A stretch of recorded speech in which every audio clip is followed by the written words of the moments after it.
జగన్మోహన్ రెడ్డి మత రాజకీయాలు చేయడం పట్ల మీ అభిప్రాయం ఏంటి? ఎలాగా గెల్లాం కదా అని ఇంక మత రాజకీయాలు చేస్తున్నారేమో అనిపిస్తుందండి. మత రాజకీయాలు చేసి ముందుకు వద్దాం అనుకోవడం మాత్రం ఖచ్చితంగా జగన్మోహన్ రెడ్డికి ఇది భవిష్యత్తులో ఆయనకి చాలా నష్టం చేకూరే పరిస్థితి ఉంది. జగన్మోహన్ రెడ్డి గారికి మళ్ళీ ఓటేసి గెలిపించి ఆయన గెలిపించే అవకాశం ఉందంటారా ప్రజలు?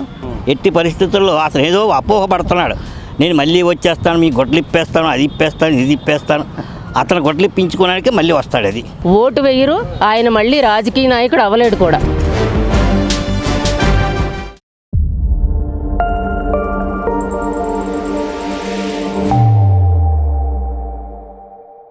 జగన్మోహన్ రెడ్డి మత రాజకీయాలు చేయడం పట్ల మీ అభిప్రాయం ఏంటి మేడం? జగన్మోహన్ రెడ్డి గారు అయితే ఆయన రాజకీయాల్లోకి వచ్చిన దగ్గర నుంచి కూడా మత రాజకీయాలే చేశారు. ఆయన అధికారంలో ఉన్నప్పుడు కూడా చూసాము. ఎన్నో మతాల గురించి ఆయన ఎంత హింసా రాజకీయాలు చేశారో మనం మొదటి నుండి చూసాం. మనం ముందుగా చెప్పుకోవాల్సింది మన హిందూ దేవాలయాల కోసము, హిందూ టెంపుల్స్ కోసము ఆయన ఎంత రాజకీయాలు చేశారో ప్రజలందరూ చూస్తూనే ఉన్నారు. రామ్ తీర్థాల్లో కానివ్వండి, తిరుపతిలో కానివ్వండి, తిరుపతిలో లడ్డూలో కూడా ఆయన దేవుడి ప్రసాదంలో కూడా ఆయన కల్తీ చేసి నెయ్యిని తీసుకొచ్చి ప్రజలందరినీ మోసం చేశాడు. ఆయన ఏదో రాజకీయాలు చేద్దాము, మతాన్ని అణగదొక్కుతాం అనుకున్నాడు. కానీ తిరుపతి వెంకటేశ్వర స్వామి జోలికి వెళ్తే ఊరుకోడని చెప్పి ఆయనకి ఇప్పుడు తెలిసింది. రాబోయే రోజుల్లో కూడా ఆయన పార్టీని పూర్తిగా మూసుకుని ఇంట్లో కూర్చోవడమే ఇలాంటి మత రాజకీయాలు చేస్తాయని నేను తెలియజేస్తున్నాను. తిరుమల గోవుల విషయంలో కూడా ఒక రాజకీయమే జరిపారు, మీకు తెలిసిందే. అంటే ఇలా చూసుకుంటూ పోతే ఒక్క బోర్డు విషయంలో ముస్లిమ్స్ కూడా అన్యాయం జరిగిందనే తెలుస్తుంది.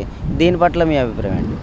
క్రిస్టియన్ మతస్థులు తప్ప ముస్లిమ్స్ మీద ఏ రోజు కూడా ఆయన మంచి అభిప్రాయం ఆయనకు లేదు. ప్రజల్ని నమ్మించడం కోసం ముస్లిమ్స్ కి ఇస్తానని చెప్పాడే తప్ప ఆయన ఏనాడు ముస్లింల మీద ఆయనకు మంచి అభిప్రాయం లేదు. ముందు ఇస్తానని సోషల్ మీడియాలో అనౌన్స్ చేసి తర్వాత ఇవ్వకుండా చేశాడు. అందుకనే ఈయన ఈ రోజుకి కూడా ముస్లింలు కానీ హిందూస్ కానీ ఎవరు కూడా ఆయన మాటలని ఆయన్ని కూడా ఇక మీద ఎప్పటికీ నమ్మరు. అంటే మళ్ళీ జగన్మోహన్ రెడ్డి గారికి ప్రజలు నమ్మి ఓటేసి గెలిపిస్తారంటారా? అది ఎప్పటికీ జరగదండి. ఇంకా జగన్మోహన్ రెడ్డి గారు 5 సంవత్సరాల పరిపాలనలో ఆయన ఎంత హింసా రాజకీయాలు చేశారో, ఎంత అభివృద్ధిని కుంటుపరిచారో, మరి అమరావతి విషయంలో కానీ పోలవరం విషయంలో కానీ ఆయన ఎంత దిగజారు చేశారో ప్రాజెక్టులని అందరికీ తెలిసిన విషయమే. ఇంకా లాస్ట్ ఆయన పోటీ చేసినప్పుడు కూడా ఎంత దిగజారుడు రాజకీయాలు చేశారో ప్రజలందరూ చూశారు. కాబట్టి ఈసారి ఆయనకు తగిన బుద్ధి చెప్పారు. ఆయన నాయకులు కానీ మంత్రులు కానీ ఎమ్మెల్యేలు కానీ ఎంత తుచ్చ రాజకీయాలు చేసినా, ఎంత నీచంగా మాట్లాడినా కూడా వాళ్ళకి బుద్ధి చెప్పుకోలేని పరిస్థితిలో ఆయన ఉండేవారు అధికార పార్టీలో ఉండి కూడా. అదే ఆయనకి ఈ రోజున నేలమట్టం చేయడానికి కారణం అయింది. ఆయన్ని ఇప్పుడే కాదు ఇక మీదట ఎప్పుడు కూడా జనాలు నమ్మరు, ఓటు వేయరు. ఆయన మళ్ళీ రాజకీయ నాయకుడు అవ్వలేడు కూడా. రెడ్డి గారు అంటే మత రాజకీయాలు చేయడం పట్ల మీ అభిప్రాయం ఏంటి? ఎలాగా గెల్లాం కదా అని ఇంక మత రాజకీయాలు చేస్తున్నారేమో అనిపిస్తుందండి. అతను రావాలనుకున్నప్పుడు రావడమే. అతను ఆల్రెడీ ఒక ఎమ్మెల్యేగా ఉన్నప్పుడు ఏదైనా చెప్పాలనుకుని చెప్పొచ్చు. అంతేగాని లేనిపోనివన్నీ రుద్దడం అనేది నిజంగా ఇప్పుడు తిరుపతిలో చనిపోయిన ఆవులు తీసుకొచ్చి మళ్ళీ చనిపోయాయని చెప్పడం, ఆ కొవ్వు కలిపారని చెప్పి మేము పక్క ఆధారాలు చూపించాం. నువ్వేం చేసావు? ఏం చేయగలిగావా? తర్వాత రాముడి విగ్రహం ఇప్పటికీ ఎవడ కొట్టారో తెలియలేదు. నీ హయాంలో జరిగింది. చెప్పావా? ఏం చేసావా? ఆ ప్రవీణ్ ప్రగడాలదేమో ఆల్రెడీ 350 సీసీ కెమెరాల్లో రికార్డ్ చేసి పోలీసులు చాలా కష్టపడి ఎన్నో రకాల ఆధారాలు, నిజంగా ఆధారాలు ఉన్నాయి కాబట్టి సరిపోయిందండి. లేకపోయి ఉంటే పరిస్థితి ఏంటండి? సార్ మనం ఏదో పార్టీలో ఉన్నాం కదా, మనం చెప్పింది వింటారు ప్రజలని ఆలకాలకి లిటిగేషన్లు పెట్టి ప్రతి దాంట్లోని లిటిగేషన్ చూడడం అనేది జగన్మోహన్ రెడ్డి గారి మార్కు. ఆ మార్కు శవ రాజకీయాలు చూసాం. ఇప్పుడు మత రాజకీయాలు కూడా అతను అంటే అన్నిటికీ బ్రాండ్ అంబాసిడర్ జగన్ గారు అవ్వాలనుకుంటున్నారా మరి ఏంటి తెలియదు. కానీ ప్రతి దాంట్లోనే అతను బ్రాండ్ కనిపించాలనుకోవడం అతని ఒక నైజంలాగా ఉంది. ఈ మధ్య కాలంలో నిన్నగాక మొన్న ముస్లిమ్స్కి ఒక్క బోర్డు బిల్లు ప్రవేశపెట్టిన దాంట్లో కూడా ఒక రాజకీయమే. ఇది ప్రవీణ్ పగడాల విషయంలో కూడా రాజకీయమే, గోవుల విషయంలో కూడా రాజకీయమే. ఇలా చెప్పుకుంటూ పోతే ఇంకా ప్రతిదీ రాజకీయం చేయడం అనేది మీరు అసలు ఆయన ఎలా చూస్తారంటారు జగన్మోహన్ రెడ్డి గారిని? నాకు చేయడానికి ఏ పని లేకపోతే ఏదో పని చేయాలనే ఉద్దేశంతో ఉంటాం. అలాగే ఇప్పుడు అతనికి ఏ పని లేదు. ఇంట్లో ఖాళీగా ఎమ్మెల్యే అయ్యాడు, ప్రజలకు ఏదైనా న్యాయం చేద్దాం అని లేక ఏ రకంగా నేను గెలాలి, మళ్ళీ 151 నుండి 175 ఎలా రావాలి అని ఆలోచనలోకి వెళ్ళిపోయినట్టున్నాడు. వక్ఫ్ బోర్డు విషయంలో చూడడానికి ఆల్రెడీ మోడీ గారికి ముస్లిమ్స్ అందరూ ఒక వీడియో వచ్చింది, అది చూడండి. వాళ్ళే చెప్తున్నారు ముస్లిమ్సే, ఏంటి నిజంగా మీరు వక్ఫ్ బోర్డు పెట్టడం వల్ల మేము కొనుక్కున్న భూములు మాకు మిలే, లేదా మేము కొనుక్కున్న భూములు కూడా వక్ఫ్ బోర్డులో ఉన్నాయని చెప్పి ఇన్నాళ్ళు మేము చాలా క్షోభపడ్డాం అని ముస్లిమ్సే హ్యాపీగా ఉంటే ఇతనికే బాధ ఏంటండి? ముస్లిమ్స్ తలాక్ తీసుకొచ్చారు, దాన్ని కూడా 370 ఆర్టికల్స్, ప్రతి దాంట్లో కూడా వాళ్ళు చాలా హ్యాపీగా ఉన్నారు. అంటే మళ్ళీ జగన్మోహన్ రెడ్డి గారికి నమ్మి ఓటేసే పరిస్థితి ఉందంటారా ప్రజలు? నమ్మి ఓటేయడం కాదు కానీ మళ్ళీ ఇంకా ఏవో స్కీములు, కొత్త స్కీములు పెట్టాలి. అతను ఇంకా ఏకంగా మీకు ప్రతి ఒక్కరికి XXX బంగ్లాలు ఇస్తాం, కార్లు ఇస్తాం, లేకపోతే డైరెక్ట్గా మీకు హోటల్లో పాట ఏదో ఉంటుందండి, హోటల్ నడిగి బిల్లు ఇలాగ 7 కొండలు లేచి చేస్తాం, అలాంటివి ఏమైనా పెడితే తప్ప అతను మళ్ళీ గెలలేడు అని అర్థమైపోబట్టే ఇలాంటి రాజకీయాలు చేస్తున్నాడని మేము అనుకుంటున్నాం. కానీ ఇది చేశారు. కానీ ఇప్పుడు మీరు చెప్తున్న మీడియా ముఖంగా మేము అతను కూడా చెప్తున్నాం, మీరు చేస్తే చేసుకోండి, రాజకీయమే చేస్తారో, సీఎం అవుతారా, పిఎం అవుతారా, మీకు నచ్చినవేవో అవ్వండి. కానీ మా మతాల జోలికి వచ్చి మమ్మల్ని హిందువుల్ని కానీ యువత కలిసే ఉన్నాం, ఇంకా మమ్మల్ని విడగొట్టాలని చూస్తే అది రెడ్డి గారు అవ్వచ్చు, రాజు గారు అవ్వచ్చు, చౌదరి అవ్వచ్చు, ఎవరైనా సరే తొక్క తీస్తామని హిందూ ధర్మంగా బొట్టు పెట్టుకుని మేమైతే హెచ్చరిస్తున్నాం. మీరు రాజకీయాలు చేసుకోండి, మతాల జోలికి వస్తే మాత్రం బాగోదు. అది ఎవరైనా సరే ఎదుగుదల కోసం, మీ రాజకీయ భవిష్యత్తు కోసం మాకు చిచ్చులు పెడతామంటే ఒప్పుకునే ప్రసక్తి లేదు. ఇంకోటి, ఈ మధ్యన ఎక్స్ మినిస్టర్ రోజా గారి మాటలు చూసాం. ఈవిడేటండి, చంద్రబాబు నాయుడు గారికి బాగోలేదు, పవన్ కళ్యాణ్ వాళ్ళ బాబుకు బాగోలేదు, ఏడుకొండల వెంకటస్వామి చేసిన తప్పు వల్ల, అతను అందినందువల్ల అని చెప్పి అంటున్నారు. ప్రతిదాన్ని లింకు అంటే ఇంకో విషయం లేదు, ఇంకో మాటలు లేవు వీళ్ళకి. ఎంతసేపు ఇదే అంటే ఇంకో టాపిక్ లేదు సార్ వీళ్ళకి. ఎంతసేపు వీళ్ళు టార్గెట్ చేయాలనుకునే దాంట్లో వీళ్ళు వేరే టాపిక్ మాట్లాడి వీళ్ళు జనాల్లో బఫూన్లు అవుతున్నారని మేము అనిపిస్తుంది. అంటే నా ఉద్దేశం, బఫూన్లా కనబడుతున్నారు నాకైతే. మరి నువ్వైతే ఏం చేయవు, కానీ మేము చేసిన ప్రతి ఒక్కటి ఎంచుకొని ఉండడమే పని. అయితే వేరే టాపిక్ మీద మాట్లాడితే బాగుంటుందండి. ఇంక ఇతని కోసం మాట్లాడి మీరు మమ్మల్ని అడిగి అతను చేసినవి చెప్పడం కూడా ఇంక ఉపయోగం లేదని అనిపిస్తుంది. ఒకవేళ ఇంకేదైనా ఎక్కువ చెప్తే వాళ్ళ అడ్రస్ ఎక్కడ, టైం ఎక్కడ, ఇంటి అడ్రస్ చెప్పండి, ఇదే ఏదో రకంగా చేసిస్తే పోనీ మేమైనా ఫేమస్ అవుతామో ఇప్పుడు అతని పేరు చెప్పుకొని. అంతే, మరి ఇంకంతకుమించి ఇంకేం చేద్దాం? జరిగింది చెప్పాలి, ఎవరికైనా సరే చెప్పాల్సింది చెప్పాలి తప్ప ఇంకేదేదో మాట్లాడారు, ఏదో చెప్పారని అనుకోవడం కరెక్ట్ కాదండి. అతనైతే గెలిచే పరిస్థితి అయితే లేదండి.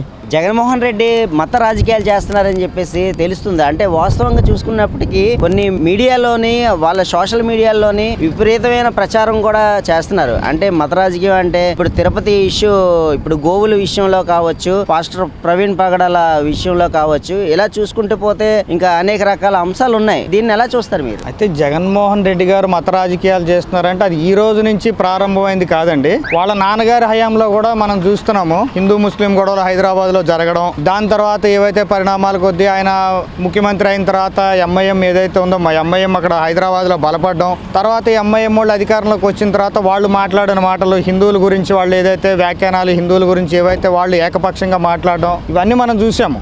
అయితే ఆ తానులో మొక్కే కదా ఇది కూడా. అందుకోసం ఈయన దగ్గర నుంచి అంతకన్నా మనం గొప్పగా అయితే ఏమి ఎక్స్పెక్ట్ చేయలేము. కాకపోతే ఒకటి, ఈయన ఏదో పెద్ద విషయాల గురించి ఇప్పుడు ఏదో మాట్లాడుతున్నారు, కానీ మరి 5 సంవత్సరాలు ఆయన ముఖ్యమంత్రి ఉన్న హయాంలో హిందూ దేవాలయాల మీద జరిగిన దాడుల మీద కానీ, రథాలు తగలబెట్టినప్పుడు కానీ, లేదంటే ఇక్కడ మన నెల్లిమర్ల దగ్గర రాముడి విగ్రహం తల తీసేసినప్పుడు కానీ, అప్పుడెప్పుడు బయటికి రాని జగన్మోహన్ రెడ్డి ఈ రోజు అధికారం పోయేసరికి భగవంతుడు గుర్తొచ్చాడు ఈయనకి. ఈ 5 సంవత్సరాలు ఏమైపోయింది?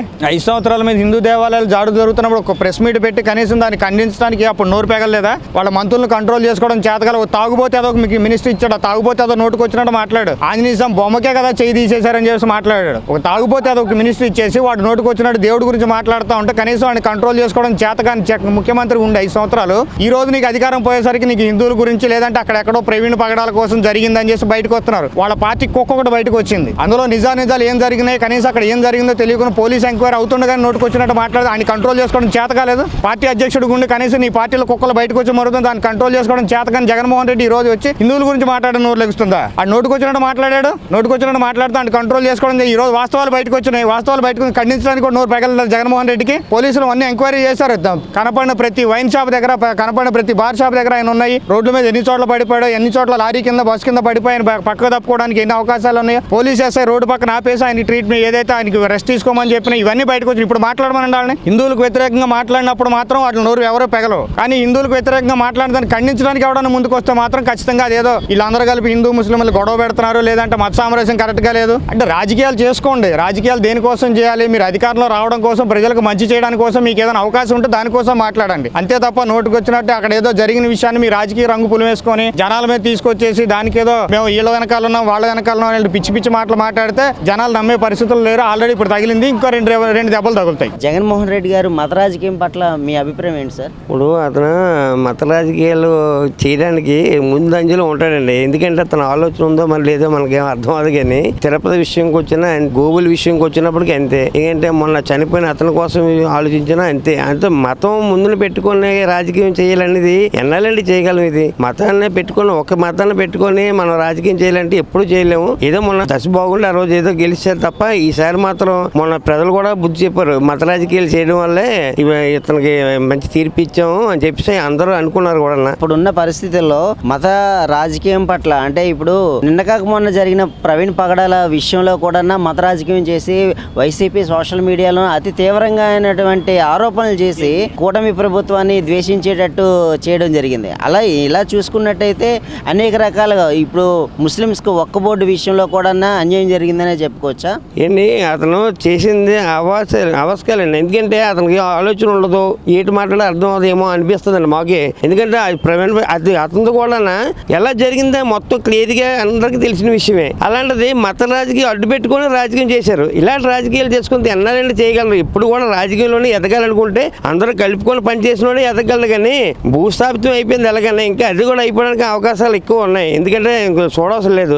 మతం అనుకుని ఏ మాత్రం చేయగలరండి, ఏదైనా అంతే. ఇంకా అతనితో ఈసారి మాత్రం అతను తాలూకా ఎమ్మెల్యేలు కూడా గెలిపించుకునే పరిస్థితులు ఉన్నారు. జగన్మోహన్ రెడ్డి గారికి మళ్ళీ ఓటేసి గెలిపించి ఆయన గెలిపించే అవకాశం ఉందంటారా ప్రజలు? ఏంటి ఇప్పటికే ఒక 5 సంవత్సరాలు అధికారం వచ్చిన తర్వాతే జనాలు ఎంత ఇబ్బంది పడ్డారో, ఎన్ని అవస్థలు పడ్డారో అని తెలిసిన తర్వాతే జగన్మోహన్ అధికారం రావాలని ఆతృత ఉన్నప్పుడు కూడా బాబు నువ్వు అధికారం రావడానికి పనికిరావు, నీకు ఎన్ని సీట్లు ఇవ్వాలంటే ప్రతిపక్షం హోదా కూడా లేకుండా 11 సీట్లు ఇస్తూనే పరిమితం చేశారు అతన్ని. జగన్మోహన్ రెడ్డి గారు అంటే మత రాజకీయాల పట్ల మీ అభిప్రాయం ఏంటంటే? అది మంచి పద్ధతి కాదు కానీ జగన్మోహన్ రెడ్డి గారిది. మత రాజకీయాలు ఎవరు ఉన్నారు? మత రాజకీయాలు చేయడానికి ప్రజలు అనేక రకాలు ఉన్నారు. అనేక రకాలుగా మతాలు ఉన్నా సరే మరి ఈవేళ మత రాజకీయం మీ మతం అన్నప్పుడు మీరు గెలాలి కదా. మీరు గెలిచి చూపించాలి కదా. మీకు గెలిచి చూపించి మీకు ఎన్ని సీట్లు వచ్చాయి మత రాజకీయాలు పెంచి?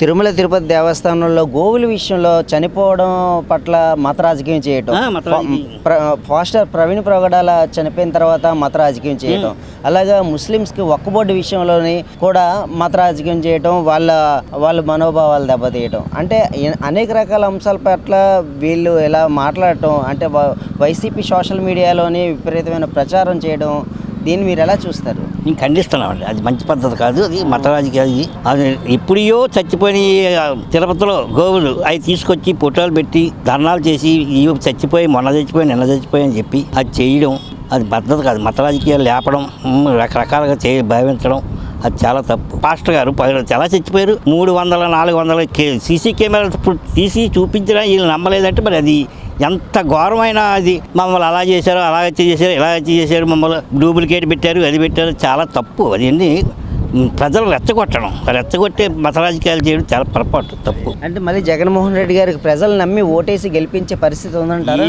ఎట్టి పరిస్థితుల్లో లేదండి. ఎట్టి పరిస్థితుల్లో అసలు ఏదో అపోహపడుతున్నాడు.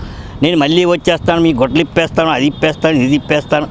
అతను గొడ్లిప్పించుకోవడానికి మళ్ళీ వస్తాడు. అది జగన్మోహన్ రెడ్డి గారు మత రాజకీయాల పట్ల మీ అభిప్రాయం ఏంటి సార్?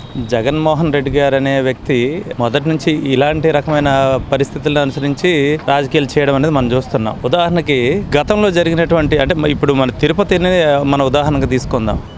ఆయన హయాంలో జరిగినటువంటి చాలా ఇన్సిడెంట్లు మనకు ఉన్నాయి. దాని మీద ఎప్పుడు స్పందించని వ్యక్తి ఈరోజు టీటీడీ విషయంలో కానీ, లడ్డు విషయంలో కానీ, అలాగే తిరుపతి దేవస్థానానికి ఉన్న విలువలను దిగదార్చడంలో కానీ ఆయన చూపిస్తున్న ప్రత్యేకమైన ఇంట్రెస్ట్. అదే కాకుండా ఆ పార్టీలో ఉన్నటువంటి వ్యక్తులు ఎవరైతే ఉన్నారో నాయకులు, వాళ్ళు ప్రత్యేకంగా దీని మీద దృష్టి పెట్టి చేసే పనులన్నీ ఆ విధంగానే ఉన్నాయి. అంచేత ఇది కొత్త ఏం కాదు. రాజకీయ భవిష్యత్తు పోయిన సందర్భంలో వీళ్ళు ప్రజలకు మంచి చేసి ముందుకొచ్చి ఏదైనా మంచి కార్యక్రమం చేసి మళ్ళీ రాజకీయం పొందాలన్న ఒక ఆలోచన చేయాల్సింది పోయి దిగజారుడు రాజకీయం అనేది ఇప్పుడు ఎక్కువగా చేస్తా ఉన్నారు. సో మత రాజకీయాలు చేసి ముందుకు వద్దాం అనుకోవడం మాత్రం ఖచ్చితంగా జగన్మోహన్ రెడ్డికి ఇది భవిష్యత్తులో ఆయనకి చాలా నష్టం చేకూరే పరిస్థితి ఉంది. నిన్న కాక మొన్న ప్రవీణ్ పగడాల విషయంలో కావచ్చు, మొన్న జరిగినటువంటి ఒక్క బోర్డు బిల్లులో కావచ్చు, అంటే ఇలా చూసుకున్నట్టు పోతే అనేక రకాలుగా రాజకీయాలు జరుగుతున్నాయి. అంటే మొన్న తిరుమల తిరుపతి దేవస్థానంలో గోవుల విషయంలో కూడా దాన్ని రాజకీయం చేశారు. అంటే ఇలా చూసుకుంటూ పోతే ఇంకా ప్రతిదీ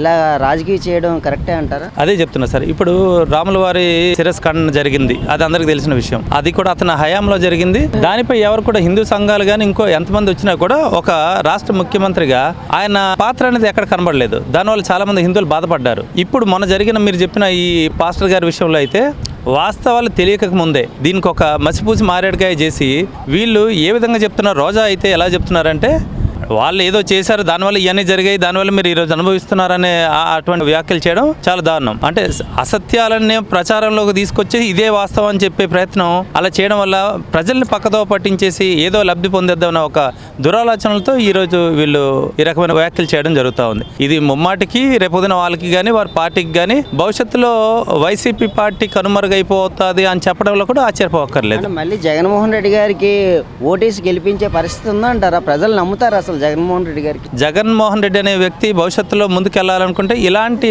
తప్పుడు ప్రచారాలతో చెప్పకూడని పరిస్థితులు ఎలా అంటే ఇప్పుడు దరిద్రమైన ఈ రాజకీయాలు చేసుకోవడం వల్ల ఆయనకు కానీ ఆ పార్టీ శ్రేణులకు కానీ చాలా నష్టం. వచ్చే అవకాశం అయితే 100% ఇలాంటి కార్యక్రమాలు చేస్తే మాత్రం భవిష్యత్తులో వాళ్ళకి పదవిని పొందే అవకాశం మాత్రం చాలా తక్కువ ఉంది.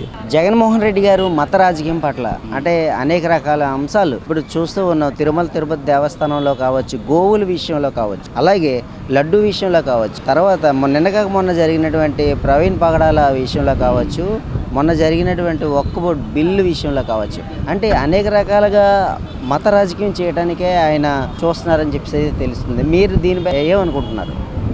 ఆంధ్రప్రదేశ్ గవర్నమెంట్ నారా చంద్రబాబు నాయుడు గారు కూడా సీఎం గారు ప్రజెంట్ ఏం చేస్తున్నారంటే వక్ఫ్ బిల్ అయినా ఇంకా ఇప్పుడు తిరుపతి దేవస్థానం అయినా లాస్ట్ 5 yearsలో తిరుపతి దేవస్థానం అదే లడ్డు వివాదంలో అయినా సరే, గోవుల వివాదంలో అయినా సరే, అప్పుడు 5 yearsలో ఎలా ఉంది, ఇప్పుడు ఎలా ఉంది, ఇప్పుడున్న తిరుపతి వెళ్ళే వాళ్ళు ఎవరిని అడిగినా సరే దానికి ధీటుగా జవాబు చెప్తారు. ఇంకోటి ఏంటంటే జగన్మోహన్ రెడ్డి లాస్ట్ 5 yearsలో తిరుపతిలో కొన్ని భూములు ఏంటని పెందుర్తి శారదాపేటకి కేటాయించడం జరిగింది.